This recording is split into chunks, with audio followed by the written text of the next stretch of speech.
Lectura del Santo Evangelio según San Mateo, desde el capítulo 9, versículo 36, hasta el capítulo 10, versículo 8. En aquel tiempo, al ver a las muchedumbres, se compadecía de ellas, porque estaban extenuadas y abandonadas, como ovejas que no tienen pastor. Entonces dice a sus discípulos: La mies es abundante, pero los trabajadores son pocos. Rueguen pues al Señor de la mies que mande trabajadores a su mies. Llamó a sus 12 discípulos y les dio autoridad para expulsar espíritus inmundos y curar toda enfermedad y toda dolencia.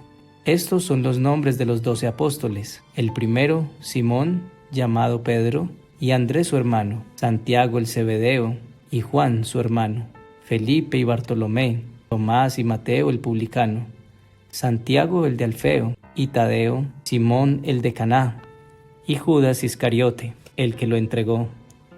A estos 12 los envió Jesús con estas instrucciones: No vayan a tierra de paganos, ni entren en las ciudades de Samaria, sino vayan a las ovejas descarriadas de Israel. Vayan y proclamen que ha llegado el reino de los cielos. Curen enfermos, resuciten muertos, limpien leprosos, arrojen demonios. Gratis han recibido, den gratis. Palabra del Señor. Gloria a ti, Señor Jesús. Hoy, en el Día del Padre, el Señor viene nuevamente con el regalo de su palabra que nos abre los ojos, nos limpia, nos transforma y nos muestra su ternura. Recordemos que su ley y sus palabras tienen su base principalmente en el amor. Vamos a analizar la palabra de hoy desde 3 puntos que nos ayudarán a entender mejor su mensaje. Primero, abatidos como ovejas sin pastor. Segundo, llamados a recoger la cosecha. Y tercero, la autoridad que Dios nos da. Vamos a desarrollar el primer punto, abatidos como ovejas sin pastor. Dice en su palabra que Jesús recorría todos los pueblos enseñando en las sinagogas de cada lugar y curaba toda clase de enfermedades y dolencias. Y que al ver la gente sintió compasión de ellos porque estaban cansados y abatidos como ovejas que no tienen pastor. Jesús sintió y aún siente compasión de sus ovejas cuando no tienen pastor, o en su corazón están ciegos y no ven a su pastor. ¿Y qué hace un pastor? Jesús es el buen pastor que vemos en el Salmo 23. Un pastor procura que nada le falte a sus ovejas, les proporciona agua, alimento, vigila que no se pierdan y que no se lastimen.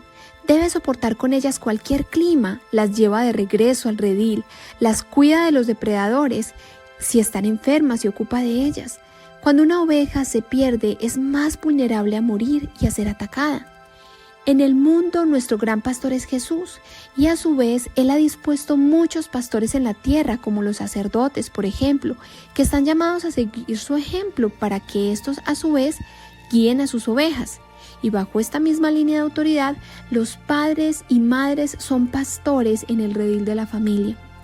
¿Cuántos niños y adolescentes hoy no vemos cansados, abatidos y perdidos porque no están sus pastores, porque están muy ocupados trabajando o simplemente se fueron y dejaron estas ovejas solas, presas del enemigo que los quiere devorar?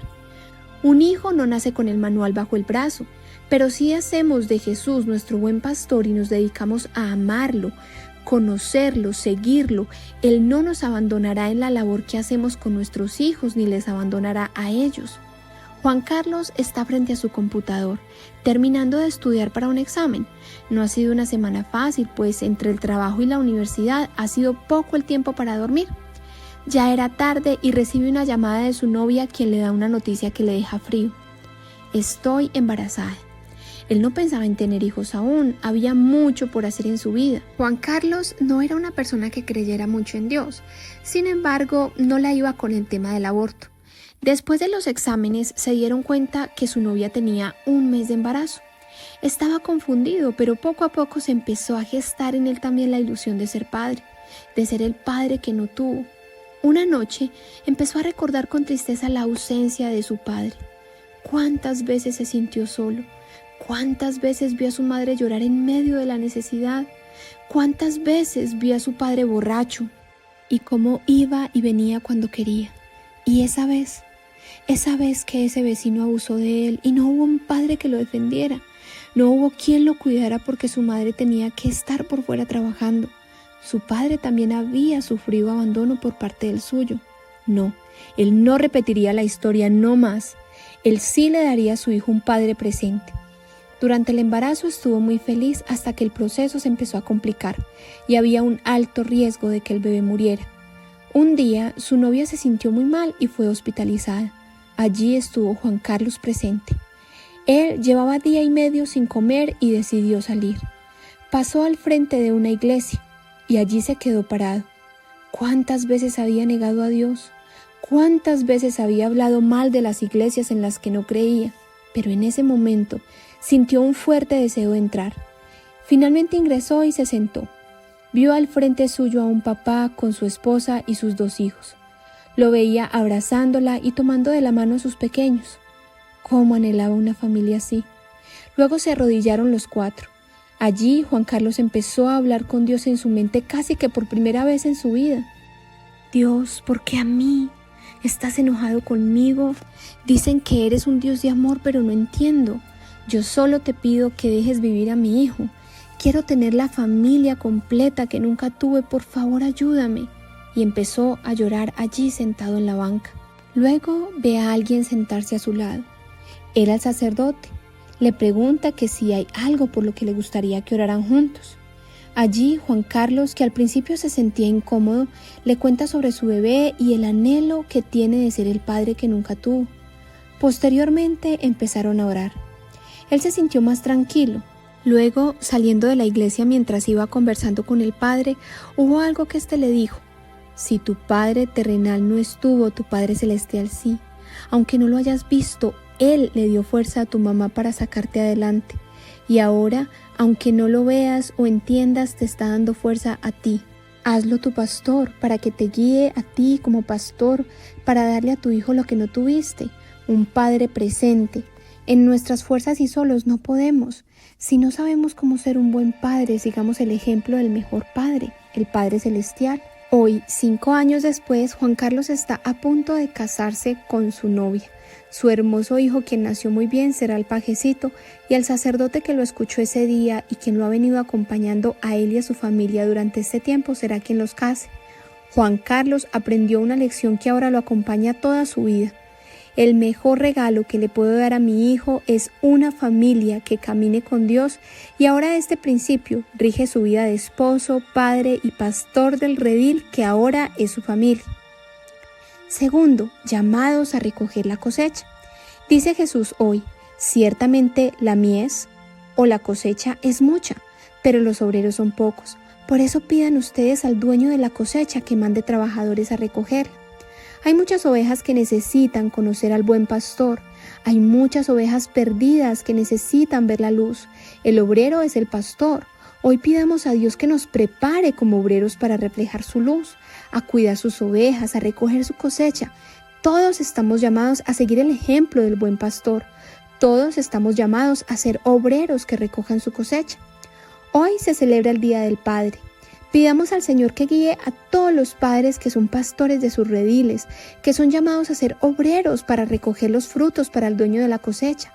Esos frutos producto del buen ejemplo que han dado a sus hijos de amor a Dios, disciplina, respeto, humildad para pedir perdón cuando hay errores, responsabilidad y rectitud. Julián es un joven de 22 años que está a punto de terminar su carrera universitaria. Uno de sus profesores le ofrece hacer la práctica de la carrera en su empresa. Julián acepta. Allí nota que muchos de sus compañeros trabajan bien mientras está su jefe presente. Cuando éste se va, hacen todo a medias para luego dedicarse a otras cosas personales o a entretenerse en sus redes sociales. Y cuando él mismo se ve tentado a hacer trabajos de la universidad en su tiempo de trabajo, mientras el jefe está ausente, recuerda las palabras de Colosenses capítulo 3, versículo 23, que su padre le repite constantemente desde que era niño. Todo lo que hagan, háganlo de buena gana, como si estuvieran sirviendo al Señor y no a los hombres. Allí, su padre, con las enseñanzas que le ha dado, le recuerda que a quien servimos es a Dios, y que más allá de cualquier cosa, como es a Él a quien servimos a través de lo que hacemos, es Él quien nos recompensa. Cuando termina su práctica, Julián recibe la noticia por parte de su jefe que debido a su buen desempeño, una vez se gradúe de la universidad, firmará contrato con la empresa.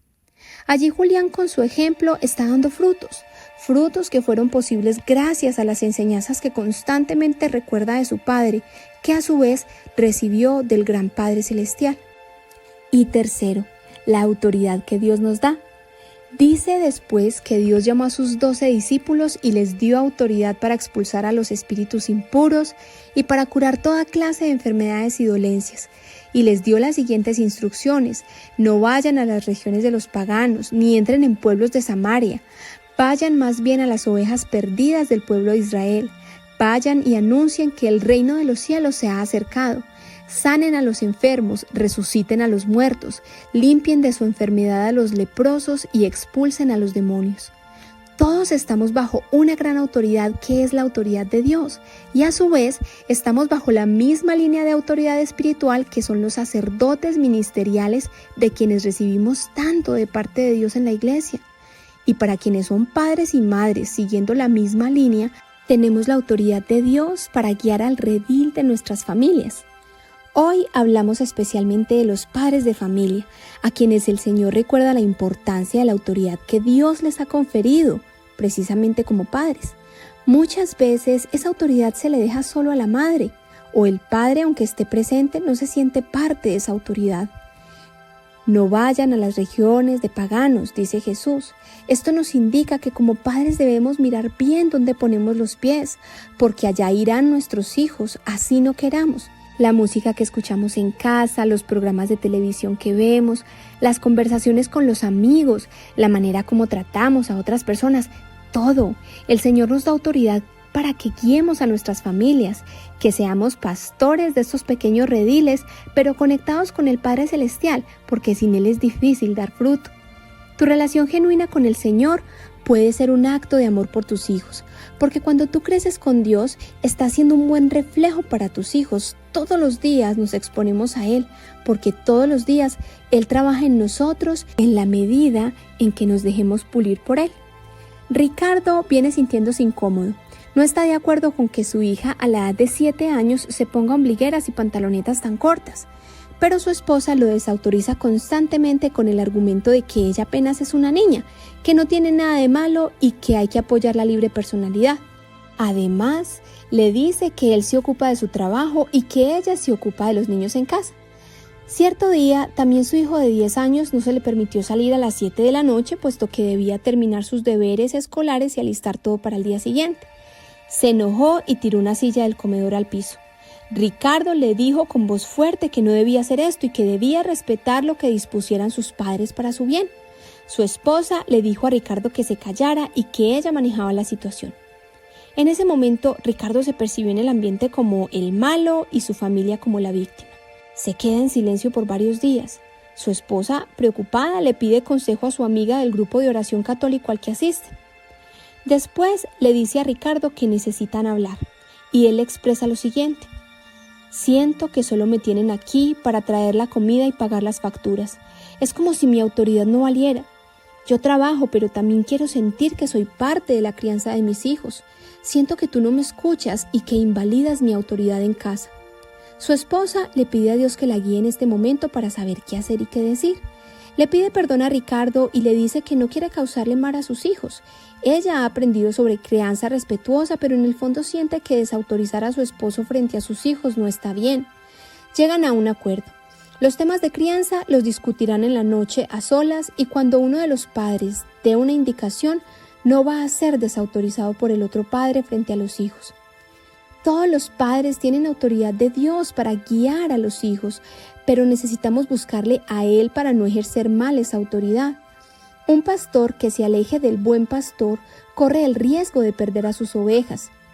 Hoy oremos por todos los padres de la iglesia y padres de familia para que Dios los lleve con amor y sabiduría mientras guían su redil. Oración. Padre Celestial, hoy te damos gracias porque sentimos tu abrazo, porque no nos abandonas y nos acompañas a lo largo de nuestra vida, lo veamos o no. Hoy damos gracias por todos los padres de tu iglesia y los padres de familia que has llamado a cuidar de las ovejas del redil. Te pedimos que los llenes de tu amor y tu ternura para que con este amor y ternura guíen a sus hijos y sientan compasión por las ovejas perdidas. Permítenos apropiarnos de este llamado que nos haces a ser obreros para recoger tu cosecha, que no sintamos temor de anunciar tu palabra que da libertad. Fortalécenos con el Espíritu Santo, con el que le diste fuerza a los apóstoles para anunciar el mensaje de esperanza que hoy una vez más nos renueva. Te lo pedimos en el nombre de Jesús, por el Inmaculado Corazón de María y la fuerza del Espíritu Santo. Amén.